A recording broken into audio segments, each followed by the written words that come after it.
Elm və Təhsil naziri Emin Əmrullayev 20 noyabr tarixində ictimai televiziyada müəllimlərin stavka rejimindən tam ştat sisteminə keçidi ilə bağlı həm sosial şəbəkələrdə, həm də ictimaiyyət arasında yaranan söz-söhbətlərə son qoydu. Onun açıqlamalarından sonra mövzuya dair cəmiyyətdə müsbət fikirlər formalaşmağa başladı. Bəs müəllimlər bu məsələ ilə bağlı nə düşünür? MİQ imtahanı vasitəsilə məktəbə qəbul olmuşam. Diaqnostik imtahanından yüksək nəticə göstərmişəm.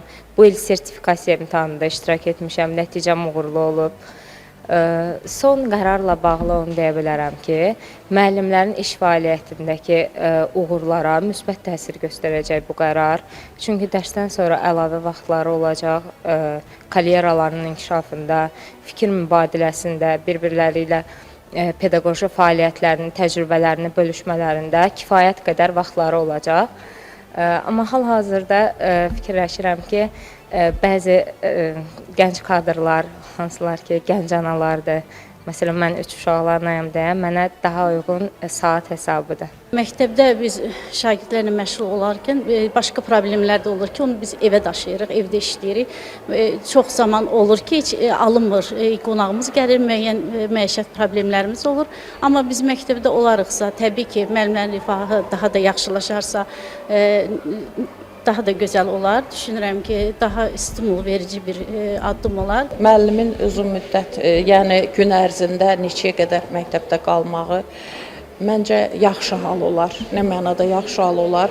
Müəllim o kənarda gedib etdiyi işləri ilə məktəb daxilində görsə daha yaxşı olar.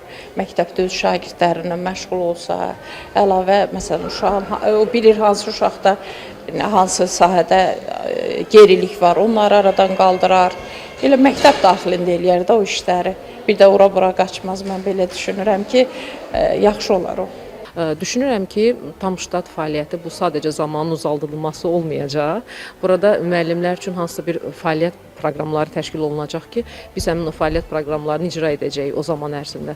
Ona görə də təbii ki, mən düşünürəm ki, bunu mütəxəssislər bu qərara gəliblər və bu hansısa bir yenə də təhlillərin nəticəsində olmuş qərardır və mən güvənirəm bu qərara. Əminəm ki, yəni mən fikirləşirəm müəllimlər üçün daha maraqlı olacaq hətta. Əgər müəllim yüksək bal toplayırsa sertifikasiyada tam ştatda işləməsinə həvəsli olacaq, mən belə düşünürəm. Şəxsən mən belə düşünürəm. Özüm də istəyərəm tam ştatlı bir müəllim kimi fəaliyyət göstərim. Təbii ki, tam ştatlı olan müəllim yaxşı da maaş alar, çox güman ki, və sertifikasiyadan keçib yüksək bal toplayıbsa maaşı da artacaq.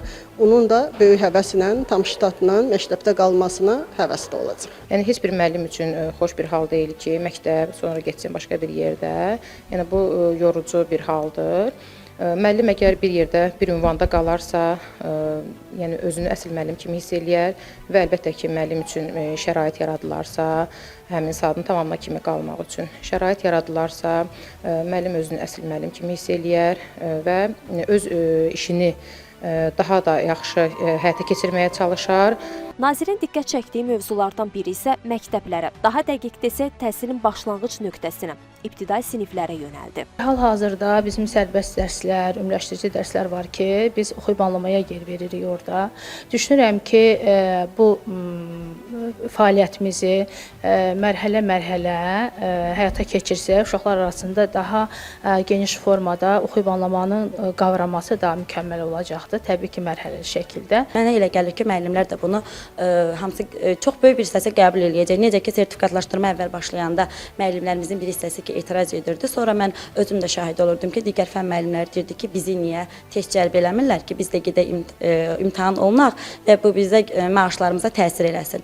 Yəni bu sertifikatlaşdırmanın keçirilməsi həm müəllimin fəaliyyətinin, özünün peşəkarlığına çox böyük təsir göstərdi. Həmçinin rifahına da təsir göstərdi ki, onlara verilən əlavə mükafatlar da onların rifahına təsir elədi. Məncə bu tam ştatda müəyyən bir dövrdən sonra ki, müəllimlər onun faydasını görəcək, çox böyük hissəsi özləri öz könüllü olaraq o sistemə keçməyi arzulayacaqlar. Nazir mediaya münasibətdə də fikirlərini açıq ifadə etdi.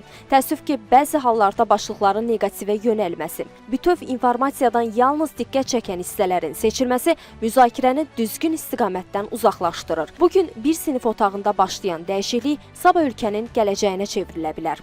Həm ibtidai sinif müəllimi, müəlliminin, həm fənn müəlliminin, həm də təhsil alanının mərkəzində olduğu bu islahatlar düşüncələri yeniləmək məqsədi daşıyır. Əsas odur ki, nikbin olmaq lazımdır. Nazirin dediyi kimi, təhsildə dönüş yalnız qərarla yox, əməkdaşlıqla mümkündür. Təhsil dəyişərsə, gələcək dəyişər. Nazirlik olaraq getmək istədiyimiz istiqamət effektivlikdir, səmərəlilikdir. Yəni səmərəli olmayan qərarlardan ağrılı da olsa biz başa düşürük ki, bu ağrılıdır. Biz başa düşürük ki, bu dəyişiklikləri cəmiyyət bir mənalı qəbul etmir. İşimiz də ondan ibarət ki, cəmiyyətlə danışaq və cəmiyyət də başa düşsün ki, bunu biz Niyə atılır bu addım? Bəli, cəmiyyətin gələcəyi üçün bunu edirik.